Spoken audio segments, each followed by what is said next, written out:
learn patience because I have to realize because the same, and I need to put this hood on because my hair, y'all know, is natural and it's already doing a curly thing at the ends, which may turn to be a frizzy thing. I don't know.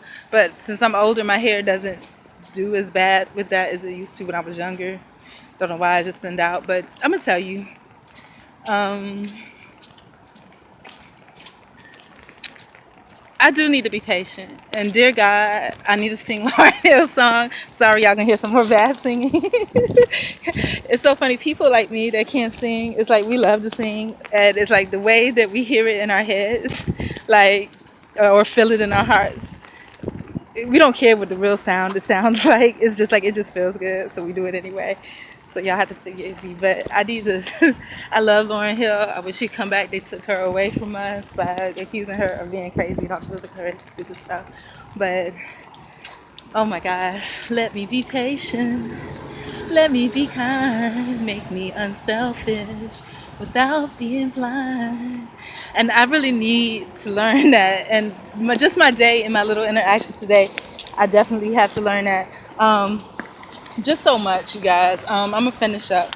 So I'm gonna finish this story, then I'll go back to the other story.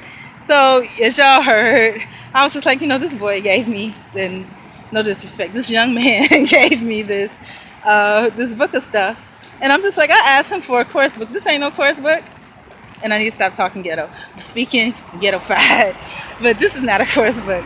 And so I'm just like, okay, and I didn't open it then, and I'm glad. And maybe that's wisdom that I walk away first, because I knew that it wasn't a course book, but I didn't want to like open it right then and there, because I think I wore my patience on him too, because I asked a lot of real deep questions. And this is a young guy, admissions. He's used to people saying, how do I sign up, and just being happy that they got in school. Just like with the homeless places, they're used to just whatever you say do, I'm gonna do. I'm not gonna question anything because I just want the service. So it's just like, or homeless or community, whatever places. So, I was just like, I'm pretty much, he's tired of me at that point. I'm tired of him too. And it's just like, I did not want to, if I'm trying to get into school or present myself as someone that wants to get into school, I don't want to just open the book and be like, hey, this ain't no course book. You know what I'm saying? And he didn't know. But I went back to the reception desk and I asked the girl, I said, I think there was a misunderstanding. I asked Mr. Fells if he showed me the course information online, but I asked him if they had a physical course book that I could look at because I'm thinking I'm going to be on the bus, look at it all on my notes. And she was like, oh, no. The reason is because we don't have a physical course book because the first year that you're in law school, they pick all your classes for you. So learning, I need to be patient. I really do. And I didn't realize how impatient I am because I guess I figure that everybody else kind of operates on that level and they don't. And to be honest with you, I don't always operate on that level. I've said and done some real stupid things myself, and or either I made myself look real stupid in hindsight. For instance, on the bus, I passed by the community place, which I should have kept on going, but I guess I needed to see that. And I need to vlog, do not go there, so I don't ever bring my black butt back there again. But so I rang the bus, the bell, whatever for the bus, and these people they want to hit me. I don't want to die, but at least the last person did. She was speeding up, target practice. But so I rang the bell, but there wasn't more bus stops because I didn't know they were doing constructions all along the street. So it took me way past where I wanted to go. So then I was like, no, you can go on to the next stop. It's okay. And then people was looking at me like I was crazy. And then I felt like I had to explain. And that's the legal tactic too they use. They'll say something stupid and just be silent, and look at you like you're stupid. So I was just like, well, so I felt like I had to explain, which I didn't, but and I was like, the reason, I said that was because, I rang the bell, but I don't need to stop, and he's gonna stop at the next stop. And so then I changed my mind, decided to get off at the stop, and he was like, well, I had to stop anyway, because once you ring the bell, the bell is not going to go off if somebody needs the next stop, and then somebody else may need this stop, So I was like, okay. So I look like a complete jackass, or just ditzy, but I'm not. But that's what I portray because I giggle a lot. And when I do that, when you hear me giggle, and that's one thing when I was going through the legal thing they sent me to or whatever, evaluation thing, and she was just like eccentric because that. And I wasn't laughing. It was just that it's to calm me down because instead of being angry, just laugh. So instead of being angry, because I guess if I was angry in that thing, I wouldn't have laughed. I would have been like, "What the hell are you looking at? You know, what's your problem?" You know, but that's not me. I'll laugh instead. So I'll just laugh. But so anyways, that was the thing. They didn't have it, and you got to remember, this is an admissions guy. He's been there a couple years. Um, he's not into all of that stuff, you know. And then what he said to me was, I feel like, you know, there's something more that you have, or another reason, like there's something really bad, you know. But no, it's not about all that. You know, my reason is to be successful, you know. And because maybe I mentioned educational background, whatever background, and he was like, I feel like there's something else that you want to tell me. And I was like, no, there's nothing I want to tell you. I want to ask you some stuff. So I started asking. I said I wanted to ask you some personal questions, and I did. I asked him, did he go to the Band the Box Symposium?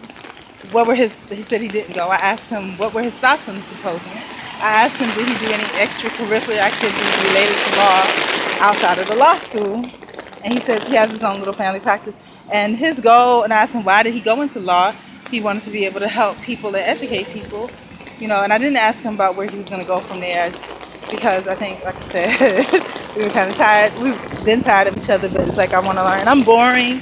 I'm so boring. That's the way. The other reason too why when the manager said to work, you know, asked to work today, you know, I did have some things I wanted to do. You know, I've been out since early this morning, like 7:30. I went to go obtain the funds to keep a roof over my head. I went to the community place to see about toiletries. And then I went to the FAMU Band the Box. Well, not the Band the Box. I keep talking about that. This is the law school. I went to the law school. And I do want to sit in on a couple of court cases. And I'm right downtown. So I'm going to do that too and find out what's the best day to sit in on like employment law cases. And then after that, I guess I'll go get my toiletries and go try to get some food from somewhere or something. So that's what it is. Also, walking out, because I was so angry about that, there's this guy, like y'all know, different levels of homelessness for me. And it's all a mindset. Like at this point, I could claim it or not, you know, if I decide, you know, but I do, because the way that I act, my personality and everything, you know, it's good to just admit it and say it, because then you know that you need to overcome everything that makes you able to be associated with homelessness. So I was walking and I saw this guy that I recognized from, or seen, looked like a guy that I used to be in a homeless shelter and Fort Lauderdale with. And he was like an Asian-ish guy. I don't know where he's from, but he's Asian-ish. And it may not be the same guy upon looking at him closely. It is really raining out here. Oh my gosh. And I'm really hungry. And I would like to eat, but I don't know. Oh my god, I feel like this is really crazy, y'all. But watch my time. So far, I can't even hardly see out here. I need my galoshes. I got galoshes. Oh my Jesus. Oh, I'm glad I got this on really fast. Oh my god, it's really raining out hard. But anyhow, so I saw the guy, and the guy, because when I was in the, y'all can't hear me, when I was in the shelter, I had a lot of real harsh negative things that people were saying and doing to me. And because I'm sort of, sometimes I don't think people can tell, but some people can. I'm sort of Asian-ish. I'm half and half, but you can't really tell by looking at me. But I think people knew, and he knew, and because he was the only other like real Asianish person. He's real Asian. He's not half, but he's dark like me, but he's really Asian. And he wanted to make sure that he was not associated with me, because you know you got enough problems. You don't need to be associated with me. There's some people that don't want anything to do with me. So you know he would always, you know, like make sure to turn his back or something, so that, you know, to make sure that there's no interaction. So But I understood it. I don't hate. I understand why he did that because it's survival. I do that too. Certain people, I don't want no drama. Even if that person's not bringing the drama, but drama follows that person, I don't need it because I'm not in a position where I can protect them. I gotta kind of turn, it's survival. I understand it. So as I was walking, I saw this guy and the same kind of behavior. He was turning his back because he didn't want me to see his face. But of course, I recognized him. And I'm not gonna tell all the homeless secrets because I understand as homeless we need to survive, so you can't tell everything. But so I recognized him, and I'm sure people that I'm sure if you've been homeless, you already know anyway, or if you dealt with a lot of homeless people, you know. But like on a personal level, not just that's your job and that's what you do, but on a personal level. But so where the hell am I?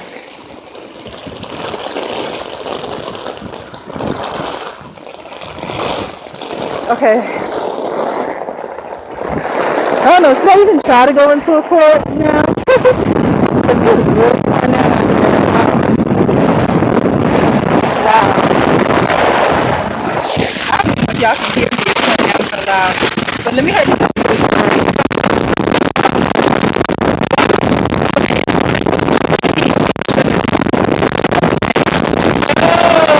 When I walked past, I looked back, but I was just like, stop, let me be patient. That's the part that I worry about sometimes. I remember my mom and dad used to, and then my mom got wild at the same time, because they would give everything and nobody cared nothing about them, only superficially. So, as y'all know, I don't have anything really, but I have a little bit more than I had, meaning that, I owe because people have helped me. Remember when I did that 20-mile walk to the interview? Which really the first day is supposed to be on Monday, but it don't look like it's gonna happen. But remember when I did that 20-mile walk to the interview, and I was walked the wrong way. God made it, I guess, so that I somehow got off course. I'm not sure how, but wow, this is really pouring down out here. I'm not sure how, but then this lady was there and she was trying to beg for money from me because she was just like, cause I asked her about the directions. I said, can you look the directions up on the phone for me on your phone because my phone's not on. And then she looked it up and I was like, no. And I didn't want to say walking because then they would make a big deal out of it and I would be late because every second counted. So I was like, can you hit the walking button? And then she was like, can I ask you why you're walking? And I was just like, well, I got to get there. And then and I was just like, don't worry about it. I'll vlog about it and I'll give you the vlog and whatever. She was just like, and she stopped and she just gave me this look and she's like, how much do you need? And then I started jumping out everything. I was like, well, I got $2. and she tried to help me, and she went and got me, I don't know, $7 or whatever. I gave her whatever change I had. And so she gave to me. So, as I saw this guy, and I know, like I said, he's Asian, and a lot of times people help people that are similar to them. So I had 5. I didn't have 5, but I gave it to him. I gave it to him. And I told him somebody gave it to me to give to him. And really that's true. God gave it to me. People that gave me stuff in the past that didn't have to. Because I've had people give to me. So I gave it to him, Yeah, so anyhow, yeah. But, part of me was fighting because I was just like, you're so stupid. You don't know nothing about this guy. You need that money more than he does. You need to eat and whatever, which is true. I do. I don't have any assistance or anything. And, but I don't know. People have given to me. And I have a soft spot just because he's Asian. But as we know, Asian people don't give a crap about me. But black people don't give a crap about me either. So it all kind of work out. Sometimes black women care every now and then. But yeah, so anyhow, it's cold. I need to go. My time's up.